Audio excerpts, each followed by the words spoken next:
we're going to do a C5 treatment. We're going to start with neck extension with rotation. So we're going to have her turn her head to the left, and we're going to bring her head back. I'm going to work the right side, and we're going to work the anterior middle scalene. So I'm going to find the manubrium. I'm going to flex her head forward, find the manubrium. There's a little hollow area right above it, and then I'm going to come just lateral to that, and that is the anterior scalene. And I'm using my middle finger here for the pressure. And then the middle scalene is just a finger space over from that. And again, about 4 to 6 times passively. And then you can jump on the anterior transverse processes on the lower portion of the neck. And that's the longest coli. And then I'm going to have her bring her head back. That's the longest coli. I can drop back down on the anterior scalene, and then over to the middle scalene. Now normally on these neck moves, I will do right side, left side, right side, left side. I'm going to be just on the upper part of the scapula right here. That's where I treat the levator scapula. And then the rest of those muscles listed there, we're going to treat just right on the transverse process. And there's passive. And then actively, and then I'm going to get on the levator scapula. And then get up on the transverse processes as she's bringing her head across. And now again, for purposes of the video, I'm going to turn her sideways so we can get a better shot here. And to work the right side of neck flexion with rotation, we're going to bend her head forward. Starting with the C5 treatment, we work all the way down to the mid-back with this, right in the lamina groove. I just kind of pinch on either side. I go from the top of the neck and work all the way down to the mid-back. I usually go up and down twice, passively, and then I'm going to have her bring her head up and down. And we'll go twice up and down actively for this move. And we're treating all those muscles at the same time. And then we can go right into neck flexion. And I just get right on top of the spinous processes. And then I'm going to have her bend her head forward. And that's actively.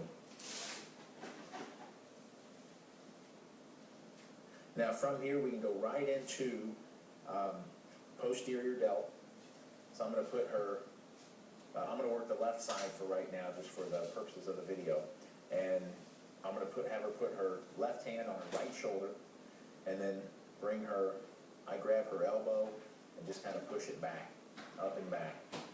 And then I usually use my knuckles and just kind of rake back and forth like this.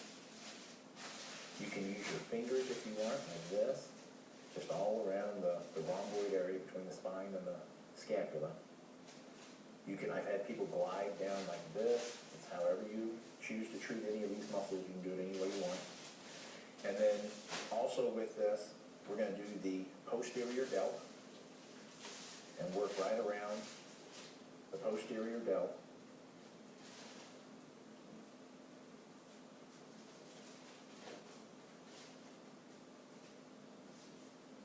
And then actively, now I'm going to have her bring her arm across and work through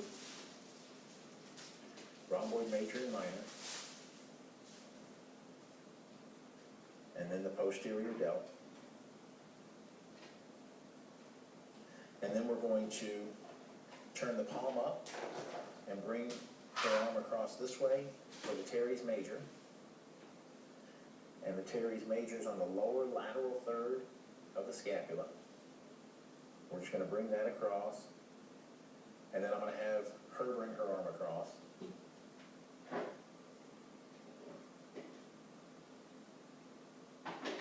And there is teres major. Now I'm going to turn her frontwards again for this video. And we're going to bring palm up. Now with a back on the chair, I can kind of stand behind her this way. If you don't have a back to the chair, you can always turn sideways on the patient and stabilize their spine this way and work through. But I work the anterior delt, and then I'm going to have her bring her arm back as I continue on the anterior delt right here. And then we can go right into, we're going to drop your arm down. I'm going to work the supraspinatus in the middle delt. This is where a lot of people have trigger points. And I work both these muscles at the same time.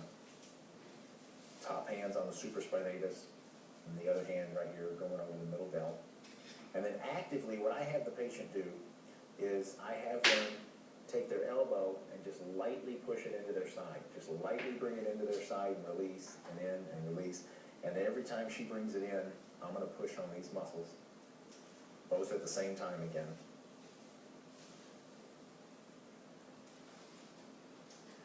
From here, I'm going to turn her again for purposes of the camera. We're going to turn her sideways, and we're going to drop her arm. She's going to turn her palm back and forth like this. Now this is a move that I do active only, and what we do is we get right on the infraspinatus, which is right on the top, the posterior aspect of the scapula, and I just work all over the infraspinatus muscle. If there are trigger points, then I'll get in and work those a little more. And then the teres minor, it's on the lateral third of the scapula, but it's higher up than the teres major. So if she's turning her hand back and forth, if I don't feel that muscle moving right there, then I'm too low and I need to move higher up. But I just hit that muscle just right in there every time she turns her hand. I just get in and work that. And then we're going to go right into the subscap. This is the move. I call it a proposal move. I rest one hand up. You put their hand on your inside shoulder. If you put it on their outside shoulder, it's really personal. You need a ring. You need to put it on the inside shoulder here. Turn the palm up toward the ceiling. Again, this is another one that I do actively. And so what I do is I feel for the lateral aspect of the scapula, and then I just turn my thumb a little bit and just push back. So I'm not digging into the armpit at all. I'm just hitting the lateral aspect of the fibers of the subscap muscle. And again, this is done active only. And now we can go right into elbow extension. I'm going to turn her again for the video. I take my inside hip, rest her arm on my inside hip. For the biceps, we're going to turn the palm away, and I just work right down the anterior portion of the bicep muscle. And then we can go palm down and squeeze medial to lateral right above the elbow for the brachialis. And then you can go below the elbow, and this is the lateral posterior forearm right through here, but it looks like the anterior medial forearm is how we're looking. That's the brachioradialis. And then what we're going to do, I always support the elbow, and I'm going to have her palm away. Now she's going to move her arm, and every time she extends her elbow, I'm going to work on the biceps. And then I'm going to have her palm down and do the brachialis, and then brachioradialis.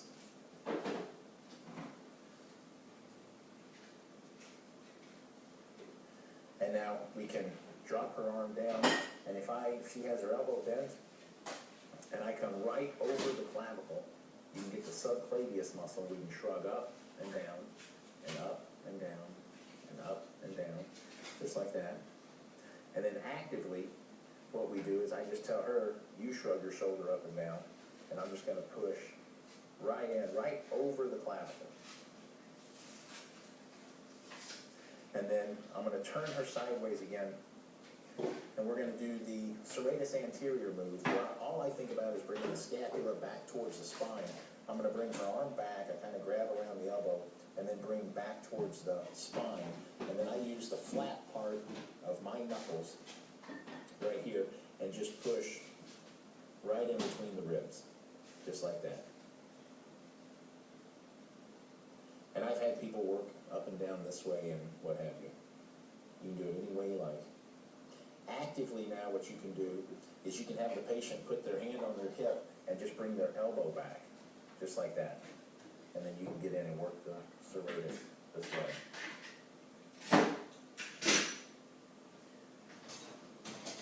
And then the last move that we're going to do is the supinator. And the supinator, I'm going to do, it's like a handshake move where it looks like I'm shaking her hand. And then I'm going to pronate the hand down, and I'm going to hit the supinator muscle right through here. Just like this.